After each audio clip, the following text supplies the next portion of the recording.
Hello, my name is Pablo Romero Barrios, and I'm a scientist at EFSA, working in the field of biological hazards. Today, I'm going to talk about EFSA's work in helping to modernize meat inspection methods. The main purpose of meat inspection is to make sure that the meat is safe. The most significant public health hazards are foodborne pathogens such as Campylobacter, Salmonella, or E. coli, and chemical contaminants and residues, such as veterinary drug residues. Meat inspection also plays a vital role in monitoring some animal diseases and ensuring that animal welfare standards are being observed. So what is EFSA's role in meat inspection? Since 2004, EFSA has been providing independent scientific advice on the health hazards that can arise in meat production and how to best detect or control them. Our findings are used by risk managers in the EU and member states to improve meat inspection methods and ultimately protect consumers' health by making food safe.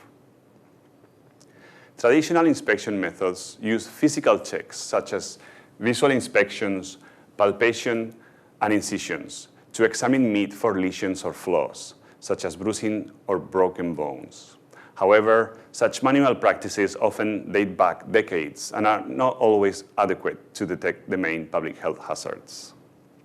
In 2010, EU authorities asked EFSA to help updating these inspection methods by developing a more rigorous science-based system.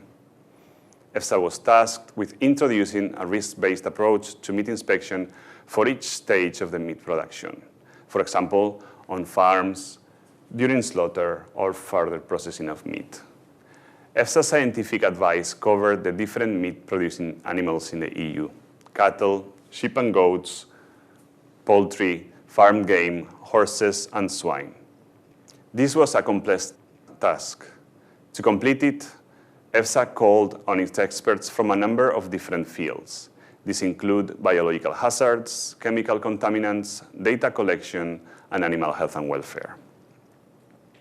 EFSA identified foodborne biological and chemical hazards that are present in meat and ranked them according to the risk they pose to public health. Based on these findings, EFSA's scientific experts recommended changes to existing meat inspection methods. For example, they recommended to avoid palpation and incision techniques and during post-mortem inspection because they do not help to detect the main hazards. EFSA's experts also consider the implications of these changes for surveillance of animal health and welfare. The aim of this innovative work by EFSA is to develop a meat inspection framework that is fit for purpose.